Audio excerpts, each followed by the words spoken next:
പിതാവിന്റെയും പുത്രന്റെയും പരിശുദ്ധാത്മാവിന്റെയും നാമത്തിൽ ആമേൻ. അമ്മേ പരിശുദ്ധമേ, അമ്മേ പരിശുദ്ധമേ, ദൈവമാതാവേ, ദൈവമാതാവേ, കൃപാസനത്തിലൂടെ ഞങ്ങൾക്കും ഞങ്ങളുടെ ദേശത്തിനും അമ്മ മധ്യസ്ഥം തേടി തന്ന എല്ലാ അനുഗ്രഹങ്ങൾക്കും കൃപകൾക്കും ഞങ്ങളിപ്പോൾ ഹൃദയം നിറഞ്ഞ നന്ദി പറയുന്നു. അമ്മേ പരിശുദ്ധമേ, അമ്മേ പരിശുദ്ധമേ, ദൈവമാതാവേ, 2004 ഡിസംബർ 7 ഉച്ചകഴിഞ്ഞ് 2:30 കൃപാസനത്തിൽ സംഭവിച്ച അമ്മയുടെ പ്രത്യക്ഷപ്പെടലിനെ കുറിച്ച് തിരുസഭയ്ക്ക് സമർപ്പിച്ചിരിക്കുന്ന പഠനരേഖകളുടെ മേൽ സഭാത്മകമായ പഠനം ആരംഭിക്കുവാൻ ഞങ്ങൾ പ്രാർത്ഥിക്കുന്നു. അമ്മേ പരിശുദ്ധമേ, ഭൂസ്വർലോകങ്ങളുടെ രാജ്ഞിയായ അങ്ങേയ്ക്ക് ഭൗമ സംരക്ഷണത്തിനായി പ്രപഞ്ചപ്രകൃതിയെ തന്നെ തിരുസഭ പ്രതിഷ്ഠിക്കുവാൻ ഈ പ്രത്യക്ഷീകരണ വഴി ഇടയാക്കണമേ. പരിശുദ്ധമ്മേ, ജപമാല മാതാവേ, സകല കൃപാസനം പ്രാർത്ഥനകളോടും ചേർത്ത് ഞങ്ങളിപ്പോൾ പ്രാർത്ഥിക്കുന്ന ഈ കുടുംബത്തിന്റെ പ്രത്യേക നിയോഗം പറ മക്കളെ.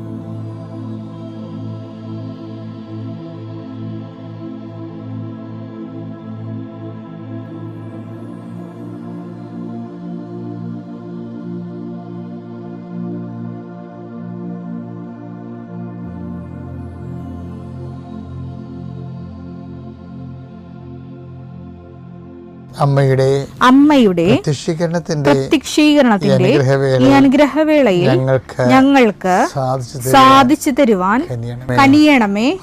ആമേൻ. വിശ്വാസ പ്രമാണം. സർവശക്തനായ പിതാവും ആകാശത്തിന്റെയും ഭൂമിയുടെയും സൃഷ്ടാവുമായ ദൈവത്തിൽ ഞാൻ വിശ്വസിക്കുന്നു. അവിടുത്തെ ഏകപുത്രനും ഞങ്ങളുടെ കർത്താവുമായ ഈശോമിശിഹായിലും ഞാൻ വിശ്വസിക്കുന്നു. ഈ പുത്രൻ പരിശുദ്ധാത്മാവിനാൽ ഗർഭസ്ഥനായി കന്യകാമറിയത്തിൽ നിന്ന് പിറന്ന് പൊന്തിയോസ് പീലാത്തോസിന്റെ കാലത്ത് പീഡകൾ സഹിച്ച് കുരിശിൽ തറയ്ക്കപ്പെട്ട് മരിച്ച് അടക്കപ്പെട്ട് പാതാളങ്ങളിൽ ഇറങ്ങി മരിച്ചവരുടെ ഇടയിൽ നിന്ന് 3-ാം നാൾ ഉയർത്ത് സ്വർഗത്തിലേക്ക് എഴുന്നള്ളി സർവശക്തിയുള്ള പിതാവായ ദൈവത്തിന്റെ വലതുഭാഗത്തിരിക്കുന്നു. അവിടെ നിന്ന് ജീവിക്കുന്നവരെയും മരിച്ചവരെയും വിധിക്കുവാൻ വരുമെന്നും ഞാൻ വിശ്വസിക്കുന്നു. പരിശുദ്ധാത്മാവിലും ഞാൻ വിശ്വസിക്കുന്നു. വിശുദ്ധ കത്തോലിക്കാ സഭയിലും പുണ്യവാന്മാരുടെ ഐക്യത്തിലും പാപങ്ങളുടെ മോചനത്തിലും ശരീരത്തിന്റെ ഉയർപ്പിലും നിത്യമായ ജീവിതത്തിലും ഞാൻ വിശ്വസിക്കുന്നു. ആമേൻ. സ്വർഗ്ഗസ്ഥനായ ഞങ്ങളുടെ പിതാവേ, അങ്ങയുടെ നാമം പൂജിതമാകണമേ. അങ്ങയുടെ രാജ്യം വരണമേ. അങ്ങയുടെ തിരുമനസ് സ്വർഗത്തിലെ പോലെ ഭൂമിയിലും ആകണമേ. അന്നു വേണ്ടുന്ന ആഹാരം ഇന്ന് ഞങ്ങൾക്ക് തരണമേ.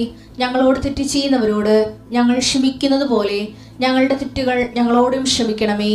ഞങ്ങളെ പ്രലോഭനത്തിൽ ഉൾപ്പെടുത്തരുതേ, തിന്മയിൽ ഞങ്ങൾ രക്ഷിക്കണമേ. ആമേൻ. നന്മ നിറഞ്ഞ മറിയമേ, സ്വസ്തി. കർത്താവ് അങ്ങയുടെ കൂടെ സ്ത്രീകളിൽ അങ്ങ് അനുഗ്രഹിക്കപ്പെട്ടവളാകുന്നു.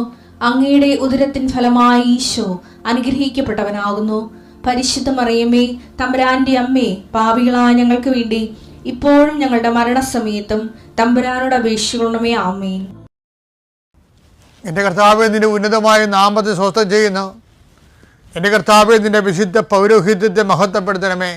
കർത്താവ്, തൊഴിലില്ലാത്തവർക്ക് വേണ്ടിയും തൊഴിൽ നഷ്ടപ്പെടാൻ പോകുന്നവർക്ക് വേണ്ടിയും വിസ പ്രോസസ്സിംഗ് ഇരിക്കുന്നവർക്ക് വേണ്ടിയും വിസ പുതുക്കി കിട്ടാത്തവർക്ക് വേണ്ടിയും പ്രാർത്ഥിക്കുന്ന കർത്താവ്, സ്ഥലം വിറ്റുമാറാനുള്ളവർക്ക് വേണ്ടിയും അതുപോലെ തന്നെ സ്ഥലങ്ങൾ പ്രമാണം ചെയ്യാൻ ഭാഗോടമ്പടി പ്രമാണം ചെയ്യാനും വിൽപ്പത്രങ്ങൾ പ്രമാണം ചെയ്യുന്നതിന് വേണ്ടിയും കർത്താവ്, അത് നടപ്പിൽ വരുന്നതിന് വേണ്ടി പോകുന്ന തടസ്സങ്ങൾക്ക് പരിഹരിക്കപ്പെടുന്നതിന് പ്രമാണ സംബന്ധമായ എല്ലാ തടസ്സങ്ങളും പരിഹരിക്കുന്നതിന് വേണ്ടിയുള്ള നിൻ്റെ യാത്രകൾ, ഗവൺമെൻറ് ഓഫീസുകളിലേക്കുള്ള യാത്രകൾ, ആ വില്ലേജ് ഓഫീസിലേക്കുള്ള യാത്രകൾ, അക്ഷയയിലേക്കുള്ള യാത്രകൾ, ഇങ്ങനെ നിനക്ക് ആവശ്യമായ സർട്ടിഫിക്കറ്റുകൾ നേടിയെടുക്കാൻ വേണ്ടിയുള്ള നിൻ്റെ തത്രപ്പാടുകൾ എല്ലാം നീ അനുഗ്രഹിക്കട്ടെ. ഏതെങ്കിലും നിയമപരമായിട്ട് നിനക്ക് നിൻ്റെ ജീവിതം വീട് വെക്കാൻ പറ്റാതിരിക്കുക, പെരുമയാൻ പറ്റാതിരിക്കുക, അങ്ങനെ എന്തെല്ലാം തടസ്സങ്ങളുണ്ടൊക്കെ ഉണ്ടെങ്കിൽ, ഇടയ്ക്ക് നമ്പർ കിട്ടാതിരിക്കുക, അങ്ങനെ എന്താണ് നീ അനുഭവിക്കുന്ന പ്രയാസങ്ങൾ?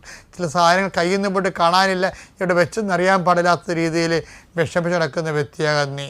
ചിലപ്പോൾ കൈ കഴിന്ന് വിട്ടുപോയ പണം തിരികെ കിട്ടാൻ യാതൊരു മാർഗ്ഗമില്ലാത്തത്, അങ്ങനെയുള്ള സത്യങ്ങൾ മറ്റുള്ളവർ അറിഞ്ഞു കഴിഞ്ഞാൽ നിനക്ക് ഭീഷണിയായി തീരുമ്പോൾ നീ വിറങ്ങലിച്ചിരിക്കുന്ന വ്യക്തിയാകാം. കർത്താവ് നിന്നെ ഈ നിമിഷം അനുഗ്രഹിക്കുന്നു. കർത്താവ് നിന്നെ സന്ധിക്കും.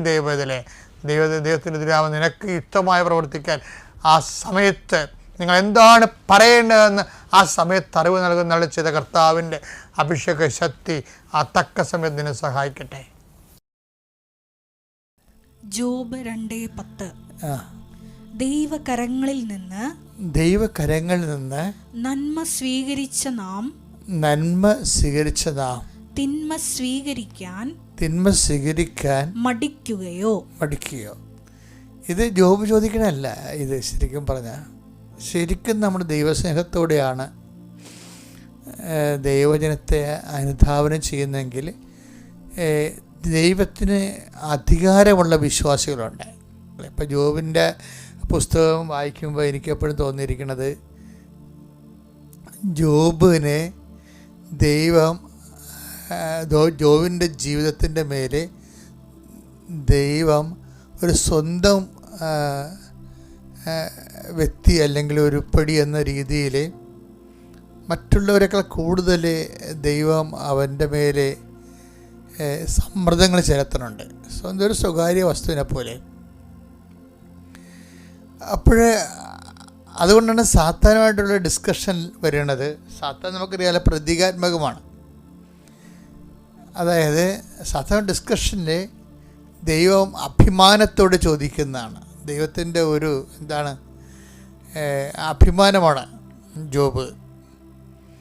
അതായത് നീ ഭൂമിയിൽ എൻ്റെ ദാസനായ ജോബിനെ കണ്ടോ? അതാണ് ചോദ്യം.